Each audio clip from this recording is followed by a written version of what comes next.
Salam, coğrafiya 6-cı sinif, kiçik summativ qiymətləndirmə nömrə 500-ə nümunəvi suallara baxırıq. Birinci sualımız. Verilmiş xüsusiyyətlər yerin hansı təbəqəsinə aiddir? 3500 kilometrə yaxın qalınlığa malikdir. Ağır metal olan dəmir nikeldən ibarətdir. Burada maddələrin temperaturu 4000-6000 dərəcəyə bərabərdir. Deməli, bildiyimiz kimi yer əsasən 3 təbəqədən ibarətdir. Yer qabığı, mantiya və nüvə. Bizə burada verilən məlumatlar isə nüvənin ayrılan xüsusiyyətləridir. Yəni düzgün cavab A bəndi olmalıdır. Çökmə süxurları təyin edin. Deməli, süxurlar 3 cür olur. Maqmatik süxurlar, çökmə süxurlar və metamorfik süxurlar. İndi bizə çökmə süxurları istəyilir bizə. Bazalt maqmatik süxurdur. Həmçinin obsidian da maqmatik süxurdur. Mərmər metamorfikdir. Almaz, kvars hər üçü metamorfik süxurlardır. Bu isə qranit maqmatik süxurdur. Gildiş isə metamorfik süxurdur. Təbaşir, gips, qum hər üçü çökmə mənşəli süxurlara aiddir. Yəni düzgün cavab C bəndi olmalıdır. Verilmiş sxemə əsasən 1 və 2-ci hansı süxurlara uyğun gəlir? Deməli, bizə burada metamorfizləşmə göstərilir. Deməli, bildiyimiz kimi yüksək temperatur və təzyiq nəticəsində çökmə və maqmatik süxurlar metamorfik süxurlara çevrilə bilər. Bizə qranit verilib. Qranit qneysə çevrilməlidir. Əhəng daşı isə mərmərə çevrilməlidir. Yəni düzgün cavab C bəndi olmalıdır. Aconcagua dağı 6960 metr hansı materikin ən hündür zirvəsi hesab olunur? Deməli, Aconcagua dağı Cənubi Amerika materikinin ən hündür zirvəsi hesab olunur. Alın dağlarında yerləşir. 5-ci sual. Fəaliyyətdə olan vulkanların ərazilərə uyğun düzgün qruplaşdırıldığı cavabı təyin edin.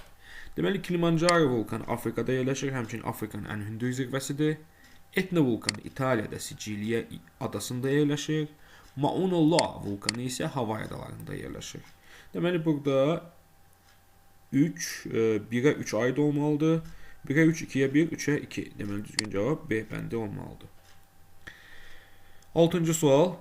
Zəlzələ 12 ballıq Richter şkalası ilə ölçülür. Bəli, doğru cavabdır. Richter şkalasına görə zəlzələ müəyyənləşdirilir. Bir doğru fikirdir. Palçıq vulkanı neftli qazı sahələrdə fəaliyyət göstərir. Bəli, bu da əsasən neftli qazı sahələri palçıq vulkanları fəaliyyət göstərir. İsti bulaqların temperaturu 37 dərəcədən az olur. 37 dərəcədən az yox, çox vaxt 37 dərəcədən çox olur. 37 dərəcə Azərbaycanda Kəlbəcərdəki isti su bulağının temperaturudur. Yəni isti bulaqlar 100 dərəcəyə qədər ola bilər. Zəlzələ ocağı epitsentr adlanır. Zəlzələ ocağı epitsentr yox, zəlzələ hipocentr adlanır.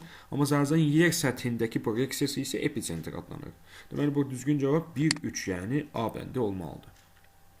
Palçıq vulkanlarını təyin edin. Etna, Vezuvi, Kilimanjaro hər üçü maqmatik vulkanlardır. Burada həmçinin Mauna Loa, Etna maqmatik vulkanlardır. Elbrus, Kazbek, Chimborazo bunlar sönmüş vulkanlardır, yəni maqmatik vulkanlardır. Amma Torağay, Böyük Kəncə və Güzdək isə Azərbaycanda yerləşən palçıq vulkanları hesab olunur. 8-ci suala baxaq. Sxemə əsasən uyğun gələn aşınma növünü və onun müşahidə edildiyi ərazini təyin edin. Deməli, süxurlar isti və quru iqlim şəraitində temperaturun dəyişməsi və küləyin təsiri ilə aşınır. Deməli, bildiyimiz kimi aşınma 3 cür olur. Fiziki aşınma, kimyəvi aşınma və üzvi aşınma. Bizə burada verilən aşınma növü isə fiziki aşınmadır. Yəni, cisimlər istidən genişlənir, soyuqdan sıxılır və fiziki aşınma baş verir. Və fiziki aşınma daha çox səhra və yarım səhralarda müşahidə edilir. Yəni, düzgün cavab B bəndidir. Uyğunluğu müəyyən edin. Deməli, yayla Brezilya yaylası, yüksəklik Valdai yüksəkliyi və Lavrenti yüksəkliyi. Sonra həmçinin Orta Sibirdə yayladır. Lənkəran isə ovalıq aiddir. Deməli, Brezilya yayla, Lənkəran ovalıq, Valdai və Lavrenti yüksəklik, Orta Sibir isə yaylaya aid. Yəni düzənliklər hündürlüyünə görə 3 cür olur. Ovalıq, yüksəklik, yayla. Hündürlüyü 200 metrə qədərdirsə bu ovalıqdır. 200-500 arasındadırsa yüksəklikdir. 500-dən çoxdursa yayla hesab olunur. Sonra 10-cu suala baxaq. Ən qalın yeri Himalay dağlarının 90 km çatır. Yəni bizə materik və okean tipli yer qabığı verilib. Ən qalın yeri Himalay dağı 90 km çatır. Bu materik tipli yer qabığının xüsusiyyətidir. 1. Tərkibində bazalt qatı mövcuddur. Bazalt qatı həm materik tipli yer qabığında mövcuddur, həm də okean tipli yer qabığında mövcuddur bazalt qatı. Deməli, 2 ortaq cəhətdir. Sonra ən nazik yer Mariana köklüyündə 5 km çatır. Yəni bu Okean tipli yer qabıqdır. Okeanın ən nazik yeri Mariana çökəkliyində idi. Cəmi 5 kilometrə çatırdı. Planetimizin səthinin 60%-ə qədərini əhatə edir. Deməli, dünyanın çox böyük hissəsini su təşkil edir. Onun üçün də 60%-də okean tipli yer qabığı təşkil edir. Yəni 4-də okean tipli yer qabığına aiddir. 3 laydan ibarətdir. Materik tipli yer qabığının xüsusiyyətidir. Deməli, materik tipli yer qabığı 3 qatdan ibarətdir. Bazalt, qranit, çökmə. Amma okean tipli yer qabığında isə qranit yoxdur. Yalnız bazalt və çökmə var. Deməli, bu A variantı oldu. B variantına da baxaq biz. Verilmiş xüsusiyyətlər yerin hansı təbəqəsinə aiddir yenə. Bu da təxminən 2900 km qalınlığa malikdir. Magma ocaqları yaranır, çatılarla yer səthinə çıxır. Burada maddələrin temperaturu 2000 dərəcəyə çatır. Bu mantiyaya aid xüsusiyyətidir. Sonra maqmatik süxurlar istənilir bizdən ikinci sualda. Torf, gips, gil çökmə süxurlardır. Almaz metamorfik süxurdur. Sonra burada daş kömür çökmə süxurdur. Gneis metamorfik süxurdur. Düzgün cavab isə C bəndində qranit, gabbro və bazalt hər üçü maqmatik mənşəli süxurlardır. Verilmiş sxemə əsasən birinci və ikinci hansı süxurlara uyğun gəlir? Deməli, qum daşı çevrilir kvarsitə, gil isə çevrilir gillişistə. Deməli, düzgün cavab A bəndə olmalıdır. Kostyuşka dağı 2228 metr hansı materikin ən hündür zirvəsi hesab olunur? Deməli, Kostyuşka zirvəsi böyük su ayırıcı dağlarının ən hündür zirvəsidir. Böyük su ayırıcı dağları da yerləşir Avstraliyada. D bəndə olmalıdır. Fəaliyyətdə olan vulkanların ərazilərə uyğun düzgün qruplaşdırıldığı cavabı təyin edin. Deməli, Vezuvi vulkanı İtaliyada yerləşir. Kilimanjaro barədə demişdik biz Afrikada. Kluchi sopkası isə Rusiyada yerləşir. Deməli, 1-ə 3 aiddir. 1-ə 3, 2-yə 1, 3-ə 2. Deməli, 1-ə 3, 2-yə 1, 3-ə 2 B bəndində verilib. Səhv fikirləri təyin edin. Sönmüş vulkanların püskürməsi haqqında geniş məlumatlara rast gəlinir. Xeyr, məlumatlar olarsa bu sönmüş vulkan hesab olunmur. Yəni bizə səhv fikir lazım idi. Deməli, 1 lazımdır. Zəlzələlər sakit okean odluğu uşağı və Alp Himalay seismik zonalarında daha çox müşahidə olunur. Bəli, bu doğru fikirdir, amma bizə doğru fikirlər lazım deyil. Hipocentr yer səthindən daha dərində yerləşdikdə zəlzələnin yer səthindəki dağıntı gücü daha çox olur. Yəni, bayaq biz demişdik ki, hipocentr zəlzələ ocağıdır və zəlzələ ocağı yer səthinə nə qədər yaxın yerləşərsə, zəlzələ bir o qədər güclü olar. Amma burada deyilir ki, daha dərində yerləşir, daha güclü olar deyir fikri, səhvdir. Deməli, bizə 3 də lazımdır.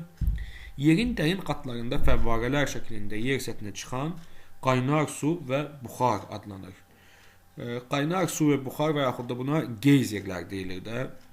Qaynar su və buxar adlanır. Yəni, bu da əslində geyzer adlandırılır, amma bu da yəni qaynar su çıxır, yəni bu da doğrudur. Yəni, əsas səhv fikirlər bizə 1 və 3-dür. A bəndi. Sönmüş vulkanları təyin edin. Etna, Mauna Loa, Vezuv fəaliyyətdə olandır. Kluchi sopkası fəaliyyətdə olandır. Sonra Böyük Kəncə, Güzdək, Torağa ümumiyyətlə palçıq vulkanlarıdır. Sönmüş vulkanlar isə Chimborazo, Elbrus və Kazbekdir. Qafqaz dağında yaşayan Elbrus, Kazbek və Cənubi Amerikada yerləşən Chimborazo vulkanı. Sxemə uyğun gələn aşınma növünü və onun daha çox müşahidə olunduğu ərazini təyin edin. Bitkilər və heyvanların təsiri ilə süxurların mexaniki olaraq dağılması və ya kimyəvi dəyişməsi. Bu adlanır üzvü aşınma. Üzvü aşınma da bildiyimiz kimi canlı aləmin daha çox olduğu ərazilərdə baş verir.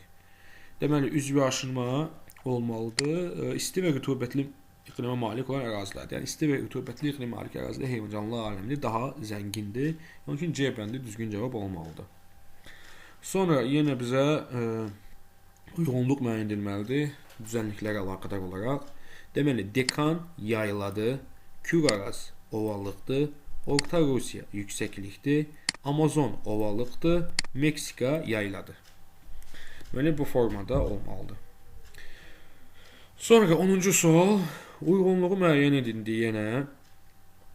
Qalınlığı düzənliklərdə 30-40 km, dağlarda isə 70-90 km götürülür. Bu, materik tipli yer qabığıdır. Çünki dağlar və düzənliklər isə materikdədir.